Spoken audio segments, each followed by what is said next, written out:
చేసి క్లోజ్ చేస్తాను. మనకు సమయం అయిపోయింది కనుక చిన్న టైటిల్.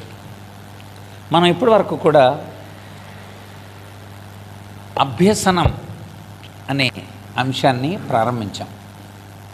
అభ్యసనం ఎలా అభ్యసించాలి, లెర్నింగ్ ఎలా అభ్యసించాలి అని మనము మొదలుపెట్టాం. మొదలుపెట్టినప్పుడు మనం కరిక్యులం, ఒక సిలబస్, ఒక కరిక్యులంని మనము ఫ్రేమ్ చేసుకున్నాం. కరిక్యులంలో ప్రిన్సిపల్స్ని మనము పెట్టుకున్నాం. అంటే ఈ రకంగా అభ్యసించాలి. సో అందులో మొట్టమొదటిది ప్రిన్సిపల్ ఆఫ్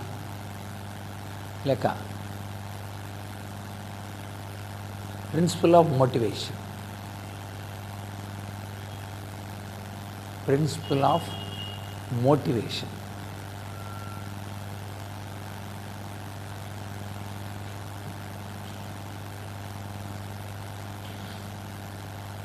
ప్రేరణా నియమం. రెండవది ప్రిన్సిపల్ ఆఫ్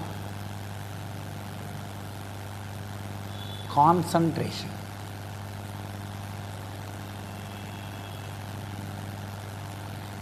ఏకాగ్రత నియమం.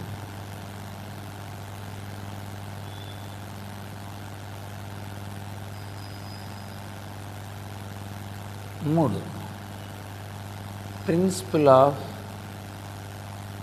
Guidance and counselling.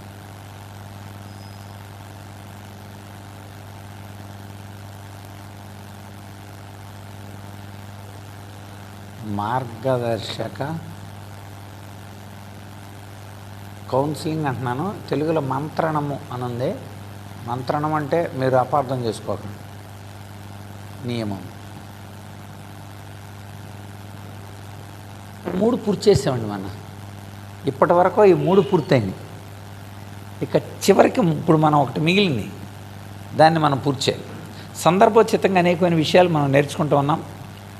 ఈస్టర్ జరుపుతుంటే ఎందుకు ఈస్టర్ జరుపుతున్నారని, క్రిస్మస్లు జరుగుతుంటే ఎందుకు క్రిస్మస్లు జరుగుతున్నాయని, అడ్వెంట్ జరుగుతున్నాడు ఎందుకు అడ్వెంట్ అని, ఎపిఫోన్ అంటే ఎపిఫోన్ ఏంటని, ఇలా సందర్భోచితంగా మనం చాలా విషయాలు నేర్చుకున్నాం. ఇప్పుడు నాలుగో దానికి వచ్చామన్నమాట. మనం ఎంటర్.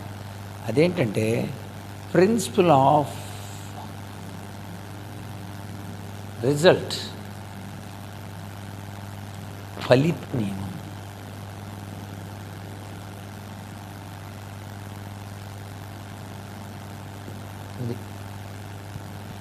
ఇదండి ఇప్పుడు మనం నేర్చుకోపోయాం ఫలిత నియమం.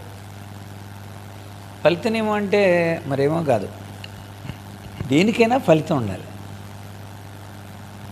ఇది నాలుగిటిని ఒక కాలంలో ఒక మాటలో చెప్పాలంటే, ఏదైనా అభ్యసించేటప్పుడు నీకు మొట్టమొదట ప్రేరణ ఉండాలి. నేను ఆ కార్యం చేయాలి. ఇప్పుడు చాలామంది ఇక్కడికి ఎందుకు రాలేకపోయారు అని అంటే, వాళ్ళకి ఏమీ లేదు, ప్రేరణ లేదు.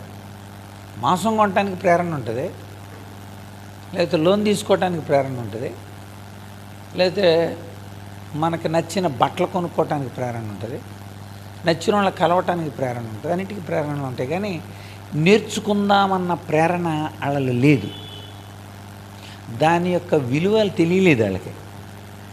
దాని ద్వారా కలిగే పరిస్థితులు, పరిణామాలు ఎరుగుంటే ఆ ప్రేరేపించే ఆ మనస్సుని వాళ్ళు అణిచేసుకొని, కనుక ప్రేరణ నియమం ముందు మనకు ప్రేరణ ఉండాలి. ఏ పని చేయాలన్నా సరే, ప్రేరణ ఉంది, వచ్చారు, వచ్చి ఇక్కడ ఉన్నారు, ఇక్కడ నిద్రపోతే ఎలాగా కదా. ప్రేరణ ఉంది కానీ ఏకాగ్రత లేదు. కనుక ప్రేరణతో వచ్చిన వాళ్ళు ఏకాగ్రతతో ఉండాలి అభ్యసనంలో. ఈ ఏకాగ్రత ఎందుకు ఉంటుంది, ఎందుకు ఉండదో, ఈ వివరాలు అన్నీ తెలుసుకున్నాము. కనుక ఏకాగ్రతను భంగం చేసే విషయాలు ఏంటి, ఏకాగ్రత పెంచడానికి ఏం చేయాలి, అసలు ఏకాగ్రత అనేది మెమరీలో ఎన్నో భాగం. కనుక మెమరీ అంటే ఏంటి, ఎందుకు మర్చిపోతాం, దానికి విషయాలు అన్నీ కూడా మనం ఈ ఏకాగ్రత నియమంలో తెలుసుకున్నాం. ఇంకా మూడవది, సరే ఏకాగ్రత ఇక్కడున్నారు, ఇక్కడున్న తర్వాత గైడెన్స్ అండ్ కౌన్సిలింగ్. మిమ్మల్ని గైడ్ చేసేవాళ్ళు ఉండాలి. మాస్టర్ లేక పాలన్నయ్య ఎవరో ఒకళ్ళు ఉన్నారు, వాళ్ళు ఇలా చేయండి, ఇలా చేస్తే ఇది ఇలా చేస్తే ఇది అని మనల్ని గైడ్ చేసేవాళ్ళు ఉండాలి, మనకి గైడ్గా ఉండాలి. రెండోది వాళ్ళు మనల్ని గైడ్ చేయడం అంటే మార్గదర్శకత్వం, మనకున్న డౌట్స్ని తీసే మంత్రణం, కౌన్సిలింగ్ కూడా ఉండాలి. గైడెన్స్ అండ్ కౌన్సిలింగ్, పర్సనల్గా మాట్లాడి మన వ్యక్తిగత విషయాలు దారి చూపించడమే కాదు, మనతో మాట్లాడుతూ మన అవసరాలను తీరుస్తూ, మన అవసరాలను తీర్చడం మాత్రం మనకున్న సందేహాలను నివృత్తి చేస్తూ మనల్ని నడిపించే కౌన్సిలింగ్ కూడా ఉండాలి. So person to person counselling ఎలా ఉంటుంది, పర్సన్ టు సంఘానికి కౌన్సిలింగ్ ఎలా ఉంటుంది, వ్యక్తిగతంగా ఇంట్రా వాళ్ళే ఎలా కౌన్సిల్ చేసుకోవాలి. నేను వెళ్తాను ఇక సెల్ఫ్ మోటివేషన్, సెల్ఫ్ అదనమాట. సో ఇంటర్ అంటే ఒకళ్ళ నుండి ఒకళ్ళకి చెప్పేది, ఇంట్రా అంటే వాళ్ళు చెప్పుకునేది. ఈ కౌన్సిలింగ్స్ గురించి కూడా మనం చూసాం. ఇక నెక్స్ట్ కౌన్సిల్ చేసేటప్పుడు మనకు చాలా అవసరాలు ఉంటాయి, అవసరాలను బట్టి కౌన్సిల్ చేయాలి. వాళ్ళ అవసరం లేకుండా నీ కౌన్సిలింగ్ ఎందుకు, వాడు అడగకుండా నీ జవాబు ఎందుకు? కనుక వాళ్ళ అవసరతలు ఒకళ్ళు అడగలేని పరిస్థితిలో ఉంటే వాడి అవసరతను గుర్తించి నువ్వు ఎలా చేయాలి. అవసరాలలో చాలా విషయాలు ఉన్నాయి. అదంతా కూడా అబ్రహాం మాస్లో ఆ పిరమిడల్ చార్ట్ని మనం ధ్యానం చేసాం. భౌతికపరమైన అవసరాలు కొన్ని ఉంటాయి, తర్వాత అంటే శారీరకపరమైన అవసరం, నిద్రాపరమైన అవసరాలు, ఇవన్నీ కూడా. సో భౌతికపరమైన అవసరాల తర్వాత మనము నెక్స్ట్ ఏ అవసరాలు చూసాం మనం, ఆ తర్వాత మానసికపరమైన అవసరాలు చూసాం, ప్రేమ సంబంధమైన అవసరాలు చూసాం, గౌరవ సంబంధమైన అవసరాలు చూసాం. చివరికి నాకేం అవసరం లేదు అనే స్టేజ్, ఆ స్టేజ్కి మనం ఎలా ఎదుగుతాం, ఈ విషయాలన్నీ మనం చూసాం. ఇక లాస్ట్ది ఫలిత నియమం. దీని గురించి మనం తెలుసుకుపోతాం. ఇక ఇక్కడ నుండి ఇది అయిపోతే మన సిలబస్లో అభ్యసనం పూర్తయినట్టు, అభ్యసనం అనే సిలబస్ పూర్తయినట్టు. దాని తర్వాత మనం పర్సనాలిటీ అనే అంశంలోకి మనం వెళ్తాం. ఒక వ్యక్తి ఏంటి, అతని ఆలోచనలు ఏంటి, అతని ఊహలు ఏంటి, అతని ఉద్దేశాలు ఏంటి, అతని ఇన్నర్ అంతరంగ స్వభావం ఎలా ఉంటుంది, ఎక్స్టర్నల్గా ఎలా ఉంటుంది, దానికి మధ్యన సంబంధాలు ఏంటి, ఏ టెస్టులను బట్టి మనం కనుక్కుంటాం, ఏ టెస్టులు చేయాల్సి ఉంటుంది, ఇలాంటివన్నీ పర్సనాలిటీలో మనం చూస్తాం.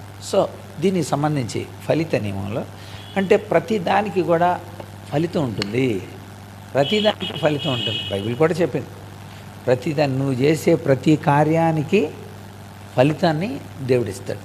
అది మంచిదే కానీ చెడ్డదే కానీ. ఫలిత నియమం అభ్యసనలో కొన్నిసార్లు మనం ఒకందుకు చేస్తే రిజల్ట్ ఇంకొకందుకు వస్తుంది.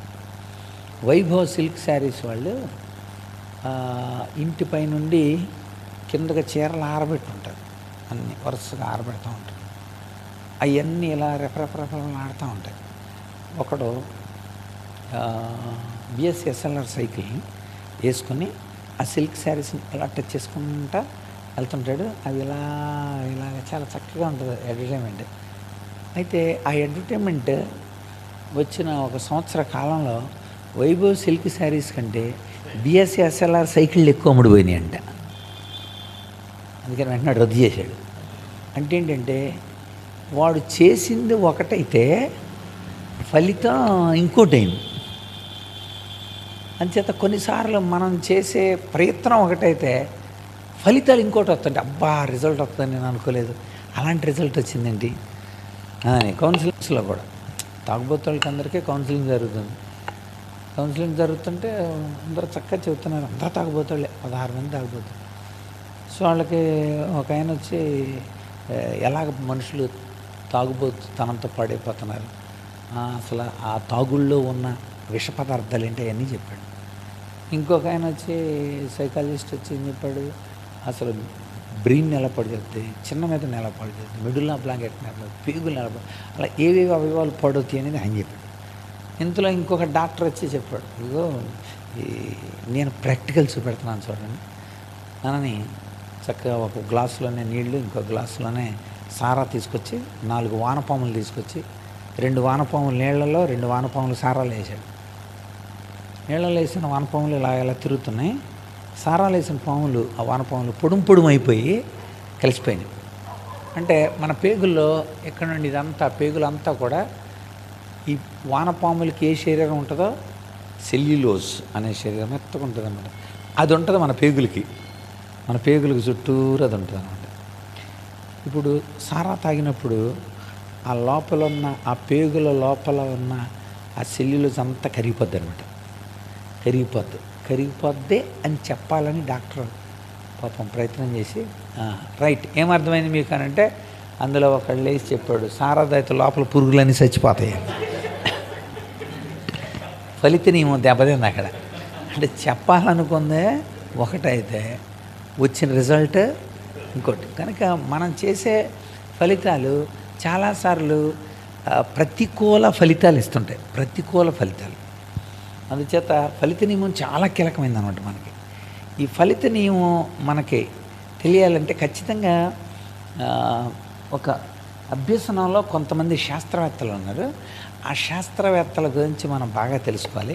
3 శాస్త్రవేత్తలు ఉన్నారు, వాళ్ళ గురించి బాగా తెలుసుకోవాలి మనం. ఒకటి పావులోవ్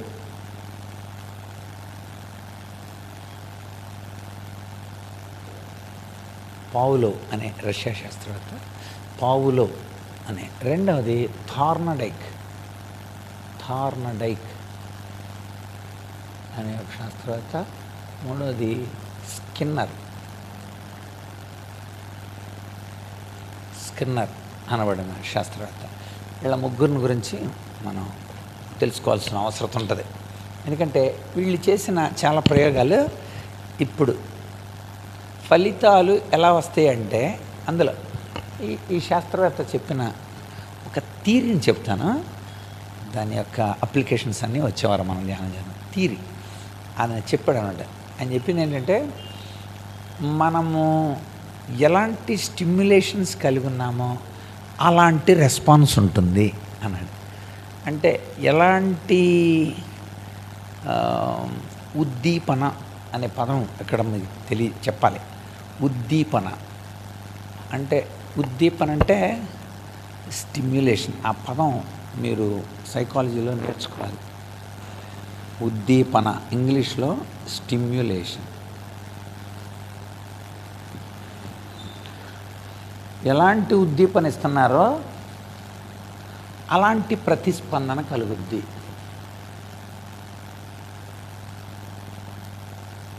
ఉద్దీపన, ప్రతిస్పందన, ఈ 2 పదాలు. ప్రతిస్పందన అంటే రెస్పాన్స్.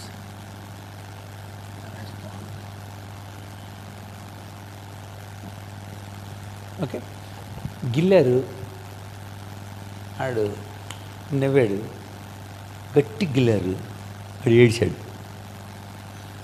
అంటే మీ స్టిమ్యులేషన్ బట్టే ఆడి రెస్పాన్స్ ఉంటుంది. ఇప్పుడు అర్థమైంది కదా, స్టిమ్యులేషన్. దీని మీద పావులోవ్ చేసిన, రష్యా శాస్త్రవేత్త పావులోవ్ ప్రయోగం.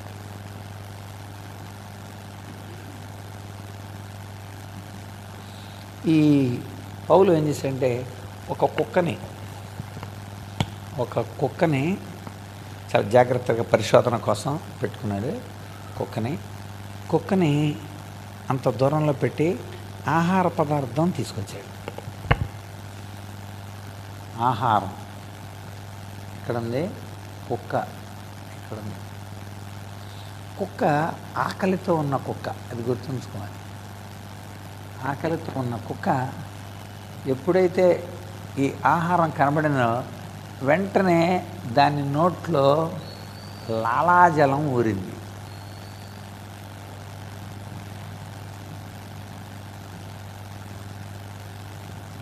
లాలాజలం ఊరింది. ఆయన ఏమన్నాడంటే, ఆహారం అనేది స్టిమ్యులేషన్, ఉద్దీపన. లాలాజలం ఊరటం అనేది ప్రతిస్పందన.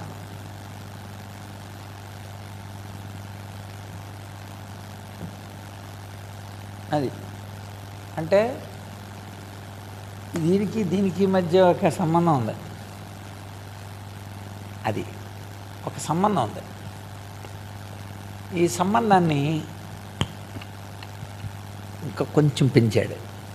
ఎలా పెంచాడంటే, ఆహారం చూసినప్పుడల్లా కుక్కకి లాలాజలం అవుతుంది, వెంటనే ఆహారం పెట్టేస్తున్నాడు. ఈసారి ఏం చేశాడంటే, ఆహారం పెడుతూ గంట కొట్టాడు.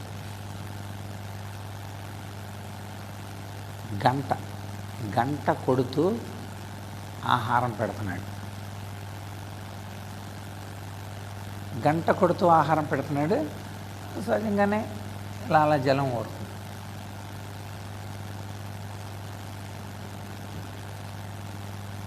అంటే గంట అనేది ఈ ఉద్దీపన అనేది సహజం, అది సహజం, అది న్యాచురల్ ఫుడ్. అది అక్కడ కూడా సహజ ప్రతిస్పందన సహజంగానే జరిగింది. దీనికి ఏం చేశాడంటే ఒక గంటను అలా కొడతాం భోజనం పెడుతున్నాడు. ఈ గంట అనేది సహజమైంది కాదు, కృత్రిమ ఉద్దీపనని కలిపాడు ఇక్కడ.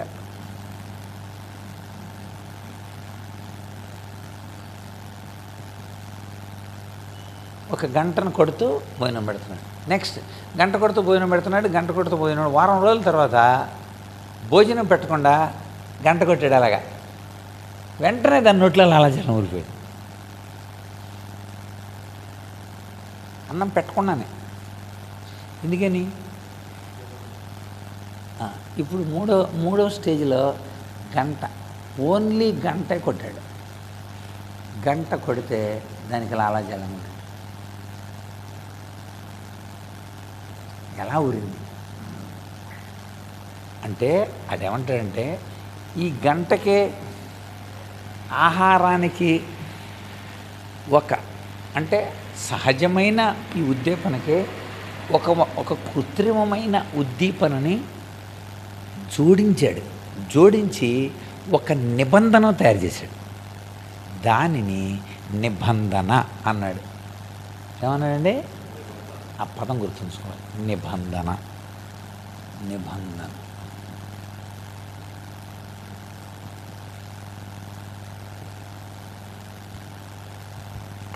నిజానికి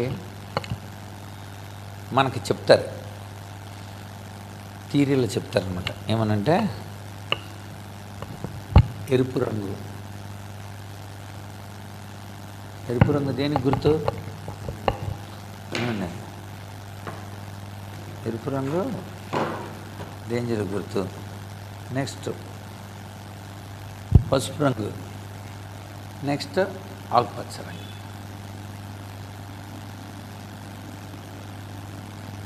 అక్కడ వేరే ఇంకో రంగు ఉంది. సో 3 రంగులు ఉన్నాయి అక్కడ. సో ఎరుపు రంగు ఆగండి. అక్కడ ఎరుపు రంగు ఏమీ ఆగమని ఏం చెప్పట్లే. ఏం చేశారు వీళ్ళు? ఆగండి అని అనడానికి ఎరుపు రంగుని కలిపారు. అక్కడ కలిపి అలవాటు చేసి ఆ తర్వాత మాట తీసేసి అక్కడేం పెట్టారు? ఇప్పుడు ఎరుపు రంగు పెట్టారు. అంటే ఎరుపు రంగు ఒక నిబంధనని సూచిస్తుంది. నిబంధన, ట్రాఫిక్ సిగ్నల్. అందుకనే వాళ్ళ ఆ నియమాలని ఏమంటారు? నిబంధనలు. ఏమండి ట్రాఫిక్ తెలుగులో ఏంటి? నియమ నిబంధనలు అంటారు కదా. ఏది? రోడ్డు భద్రత నిబంధనలు. నిబంధనను ఎందుకు పెట్టాడు అంటే తెల్ల గుర్తులు జీబ్రా క్రాసింగ్స్ వేస్తే అక్కడ దాటాలి. అది నిబంధన. నిజానికి అక్కడ దాటండి అని ఏముండదు. ఆ దాటేటప్పుడు దానికి కలిపారు.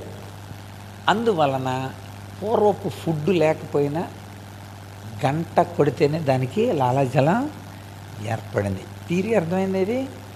దీన్ని మనం అప్లై చేసుకోవాలి. నిబంధన అనే పదాన్ని అలా ప్రవేశపెట్టాడు. పావులోవే ప్రవేశపెట్టాడు, రష్యా శాస్త్రవేత్త. సో ఇందులో నుండి మనం ఏమి నేర్చుకుంటాం అంటే ఇప్పుడు థర్డ్ బెల్ కొట్టారు. థర్డ్ బెల్ కొట్టిన వెంటనే పిల్లలందరూ క్లాసులకి వెళ్ళిపోతారు. బెల్ కొట్టేసాక ప్రేయర్కి వెళ్ళిపోతారు. ప్రేయర్ అని ఏమి ఎవరు మాట్లాడట్లా. సెకండ్ బెల్ అని దానికి ఏం చేశారు? స్టిమ్యులేట్ చేశారు. అంటే ఈ కృత్రిమమైన దాన్ని సహజమైన దానికి ఏం చేశారు? కలిపేసి ఒక నిబంధననే తయారు చేశారు. అది ఇప్పుడు మనకి క్రాస్ కనపడుతుంది. ఉదాహరణకి మనలో సిలువ కనబడుతుంది. ఓకే, నిజానికి సిలువ అదొక సింబల్ అంతే. కానీ దాన్ని చూసిన వెంటనే మనకి ఏం గుర్తు వస్తున్నాయి? యేసు ప్రభు శిలువ మరణం, ఇవన్నీ గుర్తొస్తాయి. అంటే ఇది ఒక నిబంధనకు గుర్తు, నిబంధనకు గుర్తు. అక్కడ యేసు ప్రభు లేడు, అక్కడ ఏమీ నీకు ఓన్లీ సిలువే కనబడుతుంది. అంటే సిలువ మనకు ఒక నిబంధనకు గుర్తు. అంటే మన రక్షణ కోసం ఆయన రక్తం కార్చాడు, ఆయన రక్తం ద్వారా మనకు పాపక్షమాపణ జరిగింది అని అనడానికి గుర్తు. సరే, ఇది ఎలా ఉంచండి. ఆదివారం నాడు మీరు రొట్టె మరియు ఏం వాడతారు? ద్రాక్షారసం. ఓకే, కప్స్ వాడతారు. నిజానికి ఇది రొట్టె ద్రాక్షారసం. రొట్టె ద్రాక్షారసాలు ఇవి నిజానికి ఇది రొట్టె ద్రాక్షారసం మనకు కనబడుతుంది. కానీ వీటిని చూచిన వెంటనే మనకి ఏం గుర్తొస్తుంది? క్రీస్తు శరీరము, క్రీస్తు రక్తం. అంటే ఇదేంటనమాట? ఇది నిబంధన. అక్కడ ఇది క్రీస్తు శరీరం అని ఏమీ లేదు. అక్కడ క్రీస్తు శరీరం రొట్టెలాగా ఎందుకు ఉంటుంది? సో కానీ దీన్ని చూసిన వెంటనే దీన్ని మనము అసలైన దానికి స్టిమ్యులేట్ చేసాం కనుక దీన్ని చూసిన వెంటనే నిబంధన ఇక్కడ గుర్తొస్తుంది. రైట్. నోవహు కాలంలో దేవుడు ఇక నుండి నేను జలప్రలయంలో ఎవరిని కూడా నేను చంపను అని దేవుడు ఒక ధనస్సుని ఏర్పాటు చేశాడు. ధనస్సు చూసిన వెంటనే మనకు గుర్తు రావాలి ఏమని? ఇది దేవుడు నోవహుతో చేసిన, చూసారా నిబంధన చేసింది అక్కడ. వాటి పరంగా ఇందులో చాలా సంజ్ఞాపరమైన నిబంధనలు, అంకెలపరమైన నిబంధనలు, కొన్ని గుర్తుల పరమైన నిబంధనలు, కొన్ని రంగుల పరమైన నిబంధనలు, కొన్ని ఆచార సంబంధమైన ఇవన్నీ చూస్తున్నాం. సో అంటే ఈ స్టిమ్యులేషన్, రెస్పాన్స్, ఈ రెండింటి గురించి తెలియాలి. పదాలు ఖచ్చితంగా ఉద్దీపన, ప్రతిస్పందన కానీ స్టిమ్యులేషన్, రెస్పాన్స్. సరైన స్టిమ్యులేషన్ ఇస్తే సరైన రెస్పాన్స్ వస్తుంది. స్టిమ్యులేషన్ సరిగ్గా లేకపోతే రెస్పాన్స్ సరిగా ఉండదు, అంతే. అది గుర్తుంచుకోవాలి. కనుక కొన్నిసార్లు మనము బాగా స్టిమ్యులేషన్ ఇచ్చిన అవతల వేరే రెస్పాన్స్ ఒకవేళ వస్తే దాని నియమాలు కూడా మనం చూస్తాం. వైవిధ్య నియమం అని, పండిత పుత్ర పరమసొంట, ఆడు మంచి పండిత పుత్రుడు కావచ్చు, ఆడు పరమసొంట ఎందుకు అయ్యాడు అనేది ప్రత్యేకమైన వైవిధ్య నియమాలు. వైవిధ్యం అంటే వేరుగా ఎందుకు వచ్చింది. కొన్నిసార్లు ఎంత చెప్పినా ఇప్పుడు మాస్టర్ని అడిగితే చెప్తారు, నేను ప్రతిరోజు చెబుతుంటానండి ఆడు దద్దమ్మగానే ఉంటున్నాడండి, ఆడు అసలు చదవలేకపోతున్నాడండి, అండ్ మళ్ళీ బాగుంటాయి, అన్ని ఫెసిలిటీ ఉంటాయి, ఆడు చదవలేకపోతాడు. ఇలాంటి వాటికి చాలా కారణాలు ఉంటాయి. కానీ మనం గమనించాల్సింది ఏంటంటే ఉద్దీపన, ప్రతిస్పందన. యేసుప్రభు మాట్లాడిన మాటలు అనేక మంది జీవితాల్లో సూపర్ స్టిమ్యులేషన్స్ ఇచ్చింది. వాటిని మనం చూస్తాం. ఆయన మాట్లాడుతుంటే కన్నీళ్లతో ఆయన పాదాల దగ్గర పడిపోయింది. ఆయన మాట్లాడుతుంటే శాస్త్రులకు గుండె పగిలిపోయింది. ఆయన మాట్లాడుతుంటే పరిచయాలు నోరెత్తలేకపోయారు. ఆమె మాట్లాడుతుంటే రాళ్ళు వేయాలనుకున్న వాళ్ళు రాళ్ళు పడేసి అందరూ వెళ్ళిపోయారు. అంటే ఆయన ఇచ్చిన స్టిమ్యులేషను సూపర్ రెస్పాన్స్ ఇచ్చింది, సూపర్ రెస్పాన్స్. కనుక స్టిమ్యులేషన్కి రెస్పాన్స్ ఉంటుంది, అది ఈరోజు మీరు తెలుసుకోండి. అలాగ స్టిమ్యులేషన్కి రెస్పాన్స్కి మధ్య ఉన్న సంబంధాన్ని తెలియజేసేది ఏంటి చెప్పండి? నిబంధన. ఏంటండి అది? నిబంధన. ఈ నిబంధన అనే పదం ఎందుకు వచ్చిందంటే దానికి కట్టుబడి ఉండటం. అది ప్రామిస్ అన్నాడు మనలో అన్నమాట. ప్రామిస్. ప్రామిస్ అని ఏంటి? చెయ్యాలంటే ప్రామిస్ ఏంటి మీరు చెప్పండి? అది నిబంధన. నేను మాట తప్పను అని అనటానికి చెయ్యేలా చూపెడతారనమాట. అది ఒక నిబంధన. That is stimulation. నేను ఇంక మాట తప్పను అని అనటానికి గుర్తు, దానికి ఇదే మీకు ఆనవాలు, ఒక స్టిమ్యులేషన్ అనమాట. ఆ స్టిమ్యులేషన్ చూస్తే రెస్పాన్స్ వచ్చేద్దంటే దానికి తగిన రెస్పాన్స్ ఎలా వచ్చినాయో మనం తెలుసుకుందాం. గుర్తుపెట్టుకోండి, మనకి ఈ స్టిమ్యులేషన్స్ని బైబిల్ చాలా బాగా పరిచయం చేసింది. యేసు ప్రభు ఈరోజు లేకపోయినా ఒక్క వచనాన్ని మాత్రం చదివి ఈ సందర్భంగా, అంటే దీని అంతటికి ఒక్క వచనాన్ని కలుపుకొని మనం ప్రార్థన చేసుకున్నాం. యోహాను సువార్త 10వ అధ్యాయంలో, యోహాను సువార్త 10వ అధ్యాయంలో చూడండి ఒకసారి. ఇక్కడ ఒక్క మాట, 10వ అధ్యాయంలో 27వ వచనం అండి. యోహాను 10:27.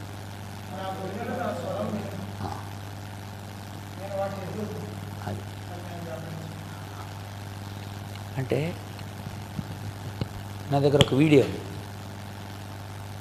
ఒక 500 గొర్రెలు అక్కడ మేస్తున్నాయి అనమాట. సాయంత్రం అయింది, వాటిని పిలిస్తే ఇక్కడికి వచ్చేస్తాయి, లైన్లోకి వచ్చేస్తాయి. వేరే వాడిని పిలవమన్నాడు, ఆడు పిలుస్తున్నాడు. ఎంత పిలిచినా గొర్రెలు రాట్లా. రెండో వాడిని పిలవమన్నాడు, ఆడు కూడా ఈడరిచినట్టే అరిచాడు.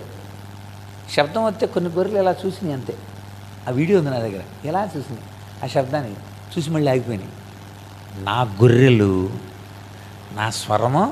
ఇప్పుడు ఆ గొర్రెలు, ఆ తర్వాత మూడో వ్యక్తి నిజమైన గొర్రెలు కాపరి పిలిచాడు. వెంటనే పరిగెత్తుకుంటూ వచ్చేసి, అంటే ఏంటి అర్థం? ఆ ఫ్రీక్వెన్సీ, ఆ గొర్రె కాపరి యొక్క ఫ్రీక్వెన్సీ, ఆ స్టిమ్యులేషన్ ఆయన దగ్గరికి వెళ్ళిపోవాలి అన్న ప్రతిస్పందనని తీసుకురాగలిగింది. నేను నైట్ వస్తాను, నేను తాళం తీసిన తర్వాత లోపల పడుకొని ఉంటుంది రోజు అలా కొట్టాను. ఎవరో అంటది. అప్పుడు నేను ఏఆర్ పాల్సన్ నేను అన్నా,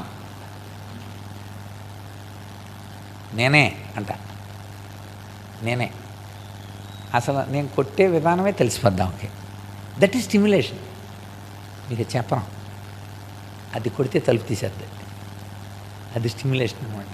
నిద్రలో ఉన్నా సరే అప్పుడు తీయలేదనుకో, నేనే అంట. నా నేనే అనే మాట, ఓహో ఆయన నా భర్త వచ్చాడు అని తెలుస్తుంది. That is stimulation. కరెక్ట్ అయిన స్టిమ్యులేషన్ ఉంటే కరెక్ట్ అయిన రెస్పాన్స్ వస్తుంది. కరెక్ట్గా విన్నవాడు కరెక్ట్గా గుర్తుపెట్టుకోగలడు, కరెక్ట్గా చదివినాడు కరెక్ట్గా ప్రజెంట్ చేయగలడు, కరెక్ట్గా ప్రజెంట్ చేసినోడికి కరెక్ట్ మార్కులు వస్తాయి. అంతే. రైట్ స్టిమ్యులేషన్ రైట్ రెస్పాన్స్ని ఇస్తుంది.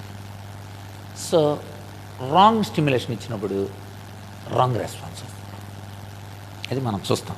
ఇది అభ్యసనంలో చివరి భాగాలు, రిజల్ట్లు అనమాట. ఎందుకు ఫెయిల్ అవుతున్నాం మనం, ఎందుకు చెప్పలేకపోతున్నాం, మనం ఇన్ని నేర్చుకుంటున్నాం, ఇన్ని రాసుకుంటున్నాం, ఎందుకు చెప్పలేకపోతున్నాం అంటే రిజల్ట్ సరిగ్గా రావట్లా, మనకు రెస్పాన్స్ సరిగ్గా ఉంటలా. అలాగని స్టిమ్యులేషన్ లేదా, ఉందే. కావలసినంత స్టిమ్యులేషన్ ఇస్తున్నారు ఇక్కడ. అంతటి ఉద్దీపనలు బోర్డును చూసినప్పుడు, చెప్తున్నప్పుడు, రాస్తున్నప్పుడు, ఉదాహరణలు ఇస్తున్నప్పుడు ఒక్కొక్క దానికి 10 ఉదాహరణలు చెప్పుకుంటున్నాం. మరి రెస్పాన్స్ మనకెందుకు రావట్లా? ఇవన్నీ మనం చూడాలి. ఫలిత నియమం చాలా కీలకమైనది. గుర్తుంచుకోండి, పావులు నిబంధన అనే ఒక అద్భుతమైన సిద్ధాంతాన్ని ప్రవేశపెట్టాడు. అభ్యసనంలో చాలా కీలకమైనది. వీళ్ళ 3 సూత్రాలు, ఈ 3 యొక్క నియమాలు అభ్యసన చాప్టర్ మొత్తంలో సుమారు 150 పేజీలు ఉండదు. అన్ని పేజీల్లో టాప్ అనమాట. వీళ్ళు 3టిని బ్రేక్ చేసి ఇంకొక ఆయన వచ్చాడు. ఆ విషయాలు తర్వాత మనం చూద్దాం. కనుక గుర్తుపెట్టుకోండి, ఈ నిబంధన, దేవుడు కూడా మనకు కూడా నిబంధన చేశాడు. నిబంధన, ఆ మాట వింటే చాలు, అది మనలో గుర్తొస్తే చాలు, జ్ఞాపకం ఉంటే చాలు. కనుక ప్రతిదాన్ని ఆయన నిబంధనగానే చేశాడు ఆయన. అందుకే నీ మాట చాలయ్యా, నీ చూపు చాలయ్యా, నీ తోడు చాలయ్యా, నీ నీడ చాలయ్యా. మాట అయినా, చూపు అయినా, ఉమ్మైనా అన్నీ రెస్పాన్స్ చేసింది. అంటే ఆయన వస్త్రపు చింగు ముట్టుకుంటే బాగుపడతారు, ఆయన నీడ బాగుపడతారు. ఆయన రక్తంలో బాగుపడతాం, ఆయన ఉమ్మి బాగుపడతాం. అన్నీ స్టిమ్యులేషన్సే, అద్భుతమైన స్టిమ్యులేషన్స్, అద్భుతమైన రెస్పాన్సెస్. కనుక మనం కూడా నేర్చుకునేటప్పుడు ఉన్నతమైన స్టిమ్యులేషన్ కలిగి ఉన్న వాళ్ళుగా, ఉన్నతమైన రెస్పాన్స్ మనలో నుండి ప్రభు ఆశిస్తున్నాడు. కనుక అలా మార్చబడడానికి పరిశుద్ధాత్మ మనల్ని బలపరచునుగాక. ఆమేన్. తమ్ముడు చేసిన కోరదాం, ఆ తర్వాత ఆశీర్వాదం తీసుకుందాం. ప్రార్థన చేద్దాం. దయామయుడా, సర్వాధికారి, సర్వశక్తిమంతుడా, మీకు స్తోత్రాలు. ఈ పునరుద్ధాన దినంలో, పండుగ దినంలో మమ్మల్ని అందరినీ కూడా ప్రభా మిమ్మల్ని ఆరాధించే ధన్యత, దయ, దీనిని వలుపును అపాత్తులు మాకు ప్రసాదించారు. మీకు స్తోత్రాలు. మరి ప్రభా ఆత్మీయ సమ్మేళనంలో ప్రభా మమ్మల్ని సమకూర్చారు, వందనాలు. ఇంతవరకు ప్రభా మరి అన్నయ్య గారి ద్వారా మీరు మాతో మాట్లాడిన ప్రతి మాటలో హృదయ క్షేత్రాల మీద మీరు భద్రపరచండి, బలపరచండి ప్రభా. మరి యొక్క సమ్మేళనం ప్రభా మీరు అభివృద్ధిపరచండి. అన్నయ్య గారికి కావాల్సిన ఆరోగ్యం నియమం దయచేయండి. చేస్తున్న ప్రయాణాలు కృపనివ్వండి. మరి రాజన్న గారు ప్రభా మరి తిరిగి ప్రభా మరి స్వదేశానికి రావడానికి మీరు ఇచ్చిన కృపను వందనాలు. బలహీనంగా ఉన్న ప్రభా మరి బిడ్డను కూడా మీరు బలపరిచి స్వస్థపరిచి సాక్షులుగా నిలబెట్టుకోమని యేసుక్రీస్తు వారి నామములో ప్రార్థించి వేడుకున్నాం తండ్రి. ఆమేన్. మన తండ్రి అయిన దేవుని ప్రేమ, కుమారుడైన యేసుక్రీస్తు కృప, పరిశుద్ధాత్మేందుల అన్యోన్య సహవాసం చేరిన మనకు, ఈ దినం రాలేని బిడ్డలకును, మరి ఇతర దేశంలో భూటాన్ ప్రాంతంలో ప్రభు యొక్క పరిచర్యలో వాడబడుతున్న తమ్ముడు ప్రసాద్కును, మరి శ్రీలంక ప్రాంతానికి వెళ్ళి అనేక విత్తనాలు విత్తి అనేక హృదయాలను బలపరిచిన తమ్ముడు రాజుకును చేరిన మనకును సదాకాలము తోడేండి నడిపించునుగాక. ఆమేన్. అందరికీ వందనాలు.